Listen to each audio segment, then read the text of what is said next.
All right. Well, hey, Dad, it's that time we've been talking about. We said we're going to get together and do another behind the scenes to the 85-year-old grandpa that rips a speed bag. But these have been a little bit of kind of uncertain times with like COVID-19 going on, and we live a little distance away, and unfortunately, like right now, we can't be together. And but thankfully, because of technology, we're able to do this today. So you get a chance to share a little bit about your background, and we're going to talk a little bit about our family. But it's a good day, isn't it, Dad? Yes, it is. It's an awesome day. Uh, okay. Hey, I was checking out your shirt. What does that say, by the way? Here it is. People are awesome. People are awesome. Well, we'll talk a little bit about the people are awesome and our friends at Juke and Media, our agent that helped us with promoting and licensing and protecting the video that I shot of you, which is really amazing. It's been 3 years now. The people are awesome is one brand that is created and owned by Juke and Media. They also own the Pet Collective and the Fail Army and several others. But the People Are Awesome brand, this is one of theirs that helped drive this video over 100 million views. Now, on our channel, paulorienti.com, we got about 3.3 million. As of right now, it's the number 2 most watched speed bag video that we can find that's out there on the internet. So that's pretty awesome and incredible. Good Lord blessed us greater than we could ever imagine, huh, Dad? Oh, yes, absolutely. We just had this idea to go down to see you and surprise you on your 85th birthday, and it was kind of like a last minute thing. We took off and we got down to Florida, and we surprised you, and I said, Dad, what do you want to go do for your birthday? And what'd you say? Let's go hit the Hit the speed speed bag. bag. So we go down to the YMCA where Dad's been teaching for what over? How long were you there for, Dad? Over 20 years now, huh? 22 years. Yeah. So you taught what, thousands of students there. Oh, many, many, many. A lot of professional people. We'll get into that later. Yeah, and all ages. But what I want to do, kind of, Dad. And we'll revisit this, but let's go back to Dad. How old were you when you started training on the speed bag, and who taught you? My uncle taught me. We lived in a two-family home, so my uncle was upstairs, so it was very convenient. And he set up a speed bag in the basement. It's really cold basement. We call it a cellar. And he had a speed bag handle. Of course, they were really big and heavy at that time. I think they were made of cowhide. So he would jump. He put me on top. I was 14. He put me on top of a milk crate so I could reach and hit it. So it was very basic. Fighters don't really go into that. They like the heavy bag. So I learned it very, very basic. It got into my blood is what happened. And I always knew I was going to do this the rest of my life. And he trained as an amateur fighter, and you can tell by his nose it was flat. There was no joke about it. He talked about a gentleman named James Braddock. My father did also. He would say, as a kid, who's James Braddock? Well, he trained with him. Of course, it was a small gym. It was a very poor town. And was James Braddock trained there with him, my uncle, and he beat Max Baer for the championship of the world. Wow. That was a big event. So he has his name all over the town. Parks, everything is there. Everybody knew James Braddock. So that's how it started there. And every home I had a speed bag. It had to be there. Right. And I did a lot of traveling in my time, because I was in the restaurant business. So I was up in Bridgeport, Connecticut. I have to tell you this story. And I was hitting it. I was doing the doubles, the fish rolls, the one-arm pass-through. And the guy came charging into the gym where I was hitting the bag. Yeah. It was another section. And he tapped me on the shoulder. He says, "Hey, who are you? Who are you?" I said, "Sorry, Orienti. Why?" He said, "I heard some noise there that was different. I've never heard a noise like that in my life." That's right. I says, "Well, how long you been doing?" I says, "Well, this was 1957, and I was born in 32. So I had some I wasn't great at it, but what I knew, it was good. Yeah. He said, "Do you know who I am?" I said, "No." He says, "I hit 5 bags at a time." Wow. I said, "Wait a minute. You were on Ed Sullivan's show many times. I saw you.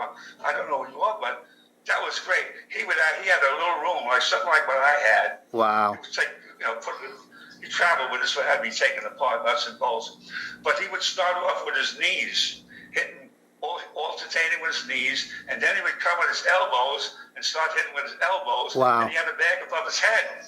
And then with his head, knees, elbows, and head, and he had 5 bags going on at one time. And I thought that was amazing. That was an amazing thing. That I is. met this guy. I couldn't believe I met this guy in Bridgeport, Connecticut. Wow. But he wanted to hear what So you. when I retired, Yeah, he wanted to hear what he wanted to see what you were doing just because he heard the sound that was so different. the rhythm of the bag, and that's what I named. That's what I named my when I joined the Y. When I got certified, I named it the rhythm of the bag, which that's what it is. And the man who trained me, Alan Kahn, I saw his video. He was a drummer, so it was all about rhythm. That's right. I remember.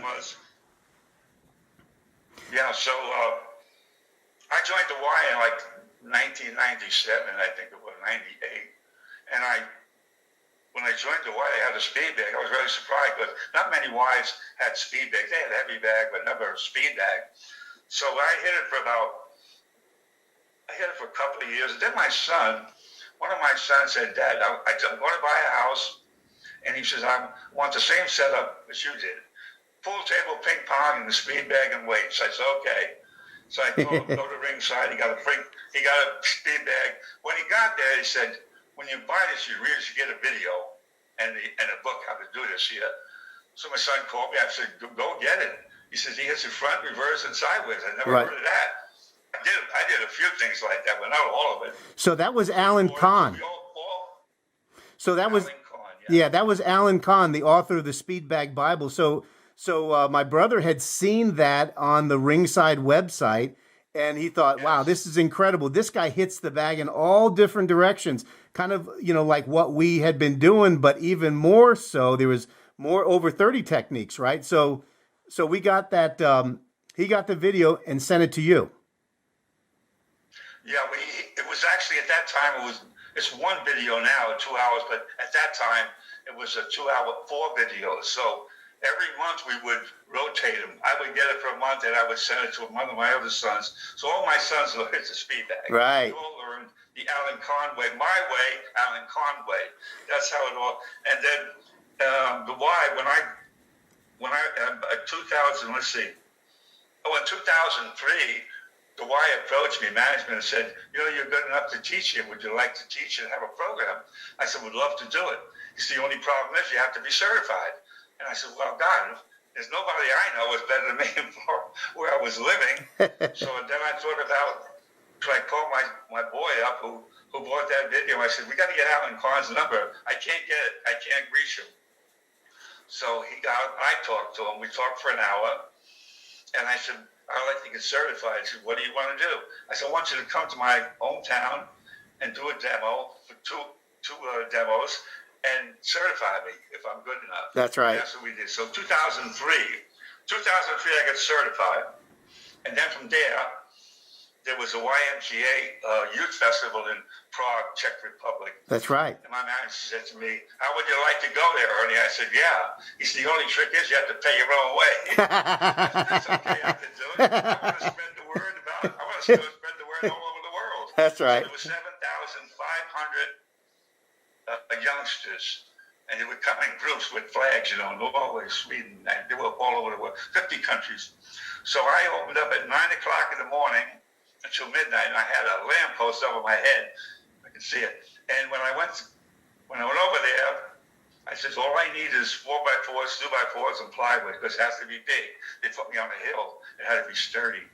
So I made it with no electric. I made it with a bow saw. Oh, wow. And Unreal. a broken hammer and a little broken chair. Wow. Outdoors in the sun. I built it in 3 hours, and I think I have a photo of that where I'd like to show you.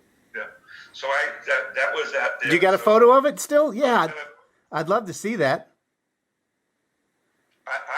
I'm going to send it to you. Okay, great. Send you a picture. And Great. I'll send you the picture of the grounds.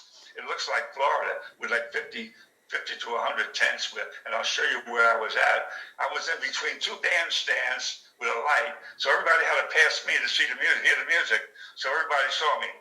So They were marveled by it. now you Most dad people never saw a speed bag in their life. Never saw a speed bag in their life. yeah, and then so you did the demonstrations, and then the kids lined up in the hundreds to get a They chance. would come there with 3 bags going. Then I had 2 boys from, I have to tell you, there's 2 boys from Norway, 12 and 14. They were there every minute that I was there. They learned the technique and the advanced course. They knew the whole thing. Wow. The whole thing. They would, if we went to lunch, he would say, I'll get your lunch. Give me your ticket. I'll get your lunch. I'll go to the commissary. You keep hitting the bag. Wow. And they became my friends. I hope I hear from them someday if they see this video. I know, They Dad. were great boys. That'd be awesome. I know you've asked me over the years. Hey, That would be awesome because if I ever hear from I gave them actually a book and a video with my number and address in it. I hope I hear from them someday, especially through this video. It would be nice. I'm still going. But the fact that they probably thought I died because I was diagnosed with cancer before I left. yes, I remember. And my wife said no. And I says, if I die and go to Prague, you ship me back. Don't worry. I have to do this. Yeah. So when I was there at the beer garden with my friend, my manager, I said, you know something? I have cancer, but I still made this trip because I had to do it. I had to spread the word all over the world about the speed baggers. And, well, you know, there's so many programs out there with the speed bag, but I also got involved with the Rock Steady. I helped people That's who right. come into town and they had Parkinson. And it was a wonderful thing to help these people because sometimes the wife would hit the bag because she had the problem, and the husband would come to me and say, you're an angel because when she gets done with this, the tremor is gone. Wow. The tremor is gone. You know how good I felt? They would cry. How do Yeah. you think I felt? Yeah. I had people with brain damage. I had people, one guy was blind. I got him started just doing the basics. I had one who was deaf, walking in with a dog. I taught her. I taught ball players. I taught a professional fighter who won the gold from Mexico. Yeah. Won the gold in boxing. And I went to his gym. That's right. And he's training his heavy and changing. And his one of his stars was a light heavyweight champion of the world. I can't give you his name, but I wish I could, but I can't. But I went to his gym. I spent 3 hours up there training all the fighters, and Yeah. they loved it. That's right. I know you worked with Dad. You worked over the years with MMA fighters, with their trainers. And Train the trainer. You worked with, of course, you know, I'm a martial artist and I have been since 1983. And, you know, I've taught martial arts, but then I've also taught the speed bag because I see the use with hand and eye coordination, with endurance, with cardio, hand speed. There's all kinds of things that the speed bag gives. And I know for you, you've spent a whole lifetime as a master chef. Diet and exercise has been the key to long life and a good life. And so you've always eaten well and then exercised. And that's really made a difference, hasn't it, Dad? oh, it absolutely. I read a book years ago, Eat to Live, and I stuck with that thing about eating nutritional food. And I tell you what, I'm 88 and I just passed my physical. I never failed a physical in my life. Never. And that's pretty hard. All I take. Well, anyway, I taught some of the people I taught that I was really proud of was a professional golfer. She's the head of all the women's golfers now. She sets up tournaments, and I taught her to speak. She was ecstatic. I have a ball player that pitched for the Chicago White Sox. He Awesome. had Lou Gehrig with that elbow problem, what they call it. Oh, And was it like tendonitis? yeah, not more than that. Oh, Was it Lou Gehrig's? Lou Gehrig's disease? No, it's It's like a fasciitis, but worse. Anyway, I told him, and his trainer said, his doctor said, hit the speed bag. He said, I'm already hitting it. Yeah. He said, well, stay with it because that's going Right. to heal you. Right. Yeah, I'd say it's been a lot of people have taught this thing very interesting. Well, it's taking you to places you never thought, huh, Dad? I mean, who would think that you could take this? It's taking you to places you never thought. That's right, yeah. Well, this thing here, I met so many people. I actually met I trained a man from who worked at Cape Canaveral. Wow. With Cape Canaveral. I was done. He says, "What do you do for a living?" I had to ask, but he said Cape Canaveral. He did that thing like in space where they put you in a tank like carefree, floating in air. Wow. Wow. Yes. Yeah. Yeah. Isn't that something? Yeah. Well, I know it was really amazing. It's really amazing, Dad. So once I ended up taking that video of you, I had already a video that I had submitted to Juka Media, who's the largest media sharing business in the world. And I had submitted one video, Strange Object Falls in North Carolina Sky. And I was just out because I was out in the field. We're farmers at the Lufa Ranch.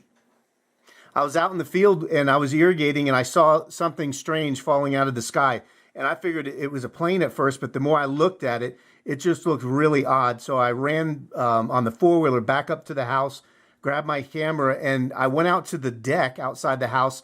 There wasn't enough time to go back down the hill to where the field was to video because the object was going behind a mountain. So I began filming that and I captured that. I put it on our YouTube channel, and then I wanted to share it really with the media, and I began calling different news channels, and nobody would answer the phone or call me back, and I ended up just doing a little bit of research, and I found Juka Media had offices across the world. They had one in New York, in L.A., in the UK, and now they're in New Delhi in India, and I dialed their number in L.A. and somebody answered the phone, and I could talk to a live person.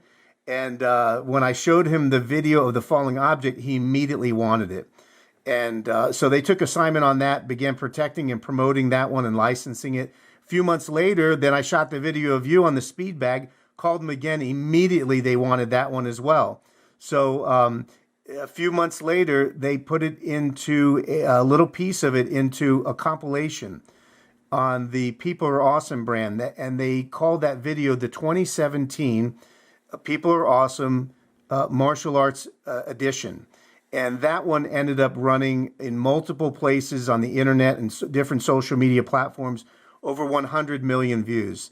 Just absolutely incredible. They've licensed it for Advent Healthcare, for hospital commercials, and it just continues to grow. I've assigned more and more videos to them from my channel because they're just doing a fantastic job. So, it's gone further than I could have ever expected.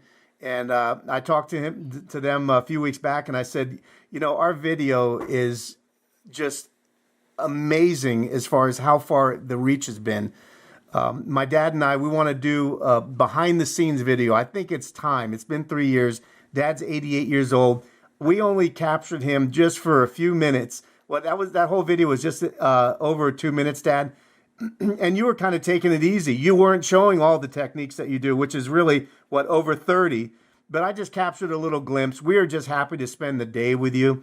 And, our channel alone has 3.3 million views. And so we just are so grateful for Juka Media. Dad, I'm grateful for you just inspiring not only me, but our entire family. And now you've inspired the world, Dad, for health and fitness at 88 years old. The fact that you can get up and not just live, just get by, but you are living a vibrant and healthy life, eating well, exercising, giving back to the community where you live. But then giving back to our channel is seen in over 200 countries, Dad. So we have had thousands upon thousands of people that are commented, that are encouraged by it. Fantastic. We hope to be able to encourage others that health and fitness is important, but also, when somebody teaches you something, try and be the best that you can at it. Get to the point where you can share it with others. and that's something that you've done, Dad. And so the speed bag is more than just the physical act of doing something on the bag. I mean, it's really amazing. There's some people that are fantastic on the speed bag. Spending the time giving back to others has really been tremendous, Dad. An inspiration to me as your son, and an inspiration to many. So being the inspiration for so many. Jukin Media, thank you so much for helping to promote our video. And so we get a chance to see Dad in one or two extra places. Encouraging. Pretty awesome, huh, Dad? That is very, very awesome. Great. Thanks for doing everything for you. You've been great. Yeah. And we're sharing this with the world. This is important because you don't see this kind of hitting of the bag every day. That's right. You know, it's just very different. That's right. what I love about Alan Kahn. You know, he shared it with the world. He did. He's a great man. Alan freely. That's right. Alan freely gives. And he learned the bag from an old man in Memphis University. Alan Kahn was a drummer. When he heard the beat, an old man like me taught him the bag. How about that? How about that? I remember Alan telling me, because I had a chance to train with him out in San Diego years ago, and get a chance to meet he and his wife, and the thing that Alan would always share is, Paul, the speed bag is bigger than me. I just want to teach others about it. Yet, like, he has the skill set that was amazing, and he could turn on music and hit the bag in multiple techniques to the rhythm of that song. Absolutely amazing. Blindfolded, doesn't matter. But even with his skill set that he had, Alan was so full of kindness to always share, super humble. He'd give out books of the Speed Bag Bible. He would give out his videos, signatures. He just wanted people to be inspired. So guys like Matt Santiago, who else, Dad? Oh, God. What are some of the names? So Lisa Perrone. Lisa Perrone. We met at my son's house one day. Yeah. And she did a beautiful job. Yeah, so she's amazing. And, But and how about John? John. John. Yeah, so John Baca. Yeah. John Baca, who won the Congressional. the presidential. Yeah, no, it's Congressional Medal of Honor. Yeah, I had a chance to train with John Baca. He's incredible. But the list goes on. He has so many students. I trained with him too in San Diego when I was out there. That's right. Fantastic. That's right. We did. Yes, I met him. We did. So He was a great man too. We got to get him in there too. Yeah. So Alan Kahn, thank you, Alan Kahn, for everything you've done for our family. Just to kind of continue to help us grow in the speed bag. Dad started it. Alan continued on. We each continue on. I'm a martial artist. My other brother, one of my brothers, is a martial artist. We still continue to use it for training, hand speed, hand and eye coordination, teaching others, and it's been an amazing journey, Dad. I would have never expected it. There's a really awesome movie out there called Art of the Speed Bag, and you'll see Alan Kahn in there, Matt Santiago, and some of the other experts out there. Oh, there's a whole list of them, but definitely you want to check that out. Art of the Speed Bag gives some more of the history. The speed bag was way before boxers started using it. It was something used in vaudeville shows, huh, Dad? Yes, yeah. They were actually full of sand on a long rope. That's how the speed bag started. It was full of sand. And we're hitting it. And then there was a place, Linsdale, I think it's called, in England. They started to put bladders in them. And they actually started the speed bag. It was in England. Yeah. Yeah. So you see the fighters the boxers will use it. Like Alan Kahn used to say, he kind of felt like they were underutilizing the bag. There's so much more they can do with it. Usually it's just a few strikes forward, maybe a little bit reverse, maybe a double punch. But they have so many other tools in their training, heavy bags, water bags, double end bags, so many other tools to train. So the speed bag is just one. Probably if they learned a lot of different techniques like what we do, it would keep them hitting longer on the bag. It would help them keep their hands up longer. And that's what I saw as I trained some fighters out in San Diego that when they did amateur fights, a lot of times they were excellent in the gym training, but when they got out there to do some of the amateur fights, they would gas out and they would be, wiped out in just a few minutes of punching. They weren't used to having their hands up like that. Like when we train in the speed bag, the hands are always up in a way that really builds your upper body strength. And so as I've trained in boxing clubs in San Diego, I had many fighters come up to me and said, hey, can you show me? They were mixed martial artists. They were boxers. They were Thai fighters. One of them was Coach Mel Manor. And he was a pro fighter, a K1 fighter. And Mel did a little bit of training with my kids.